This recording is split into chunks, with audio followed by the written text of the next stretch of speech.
మరి ఇప్పుడు రాంగపోంగా తెలంగాణ రాష్ట్ర అవతరణ దినోత్సవం ఇక మరి ఎట్ట ఉంది ఏంది ఏం కథ గతంలో మరి ఇప్పుడు 10 ఏళ్ల పాలన ఎట్లా ఉండే ఇప్పుడు కాంగ్రెస్ వాళ్ళు వచ్చి 2 ఏళ్ల పొద్దుగా వస్తుంది ఇప్పుడు వీళ్ళ పాలన ఎట్టుంది ఏమనిపిస్తుంది ఏమన్నా దొందు దొందే ఆ?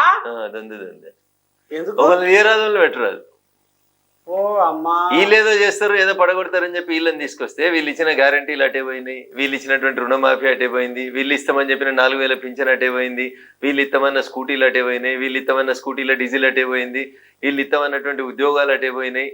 ఏం చేస్తారు అన్న ఉద్యోగాలు ఏ ముఖ్యమంత్రి ఉద్యోగాలు 59,000 పైచులకు ఉద్యోగాలు నేను దారపోసిన అంటున్నాయి. ఇప్పుడు ప్రభుత్వం అనేది ఒక కంటిన్యూస్ ప్రాసెస్. నేను ఇలా నోటిఫికేషన్ వేసిన 6 నెలల తర్వాత నా పదవి అయిపోయింది, ఇంకొక ముఖ్యమంత్రి వచ్చిండు, ఆయన కంటిన్యూ చేస్తాడు దాన్ని. ఈ నోటిఫికేషన్ నువ్వు ఇచ్చినవా నేను ఇచ్చినా కాదు, ఇవ్వాల్సినే ఇస్తున్నారు వీళ్ళు. కొత్తగా క్రియేట్ చేసిన ఏమున్నాయి? ఓ కొత్త కంపెనీ అమెజాన్ కోయో లేకపోతే కొత్త కంపెనీ దుబాయ్ కోయో తీసుకొచ్చి వీళ్ళు ఇడబెట్టి 1,00,000 ఉద్యోగాలు ఇచ్చినట్టు. పాత ఆయన అంటాడు నేను నోటిఫికేషన్ ఇచ్చిన అంటాడు, కొత్త ఆయన అంటాడు నేను కాగితం ఇచ్చిన అంటాడు. నీ నోటిఫికేషన్ నీ కాగితం 2 మంచిగానే ఉన్నాయి కానీ ఇవి ఎప్పుడో రావాల్సిన కొలువులు కదా.